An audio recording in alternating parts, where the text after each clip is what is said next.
soo dhawow walaal Faadumo Cali damcan waxaad noo sheegtay inaad tahay qof dhibana ah uu ku geystay dhibaato gudoomiyaha gobolka Sanaag Cali Xuseen Soomaali dhibtaas oo noo sheegtay in magaalada Baran ka dhacday haye walaal assalaamu calaykum waraxmatullaahi wabarakaatuh anigu waxaan leeyahay Faadumo Cali dhibtaas waxay gaadhay 13 shaqood wiilkaas guriga gobolka shaqan ka daba wareegay baan goor baqtiga wuu soo waayay waraqaha soo qaaday kaalay waan gartay haddaan meesha ugu tagay waardiyaashiisa dhasta la joogay waan gartay haddaan macnaha qolkiisii galay oo aan qolkiisii dhex fariisanay waan quraanti ku waraaqay oo laba warqadood teeb karaacay midna ku jirto makiinadii waan gartay intuu ugu soo jeestay wuxuu igu yidhi walaale waxaan kaa rabaa inaan in yaro sheeka wada yeelano waan kaa rabaa walaal Cali Xuseen Soomaali baa ku yiri waan gartay haddii uu saa igu yiri waxaan ku wada wad khaldantay inaad aniga haygu khaldamin ana sheeka kaasi isugu ma inaan imane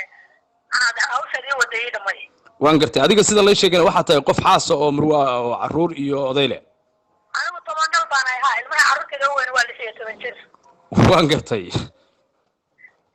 haddii uu saa igu yiri ahmed waa naga taagtaagmay waanu is afdaafnay markaas kaan labada gacmood waliba gacanta bidixda igu dhigay waan gartay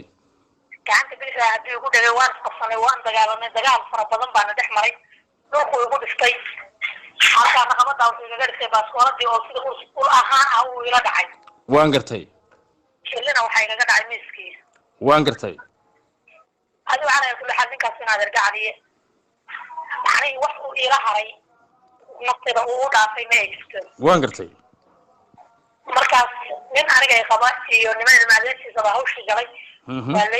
waxa la igu yiri gurigu isagii baa la keenay guriga baa la igu yiri waxa la igu yiraahday aamus mar wala aan jirtay baa lagu siinayaa aamus oo hawshaas yaanay meel la gaadhin cidna yaanay gaadhin wixii mar wala aan jirtay baa lagu siinayaa maxay ula jeedaan wixii mar wala aan jirtay lagu siinayaa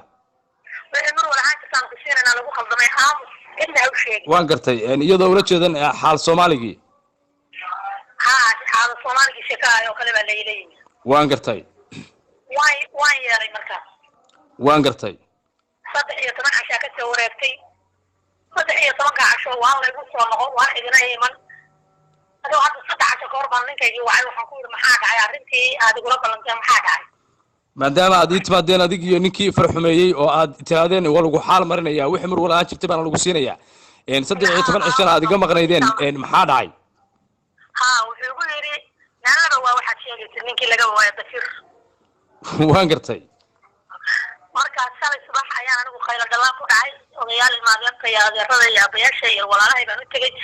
shalay subax markaan anigu khayl dhalaan dadka kula soo dhaxdhacay waan gartay marka walaalahay aniga xaajada saas igu dhacday waana sidaas waa tahay iminka xaaladdu maadaama hawshu ay sidaa ahayd oo markii gudoomiyaha gobolka Sanaag Cali Xuseen Soomaali oo arrinta faraxumaynta uu kugula kacay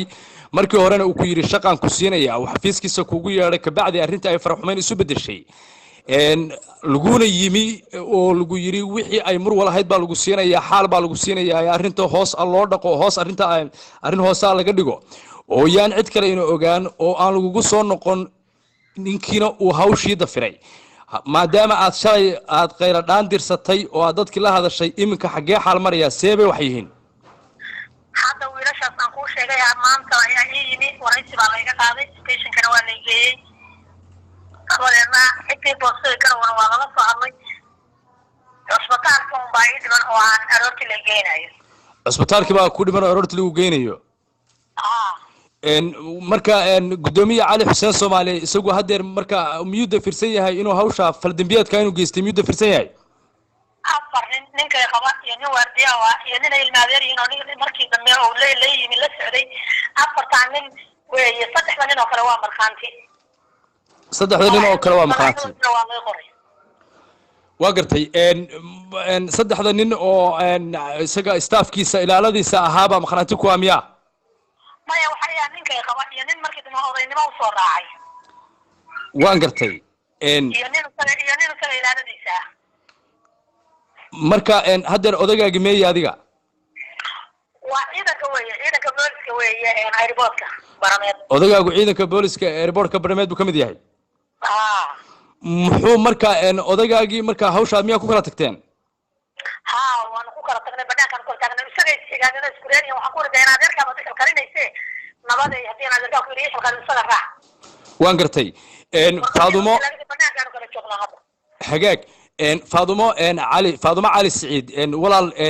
maadaama aad dhibana tahay oo lagu geystay arrintaas faldambiyeedka adigoo murwa ah arrintaana lagula kacay maxaad codsanaysaa maadaama aad nala soo xidhiidhay haddana aad nala hadlaysid walaalo gacan xaquuqul islaamka wixii muslima iyo hay'ad iyo dawlad wixii islaam wixii qaban kara oo dhan ayaan codsanayaa aan hoos joogo oo magan wahay waan gartay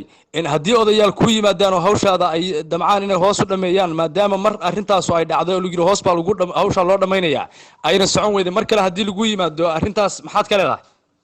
maya ma jirto walaalo gacan iyo odayaal arrinteedu way dhaaftay xeer way dhaaftay tol way dhaaftay inta way gudaan qof islaam oo miskiinada oo dhibana abaanahay waxa aan qayradalaanta u tirsaday islaamka ilaahay ugu tirsaday ilaahay iyo ummadda aanu qaysaday cid aan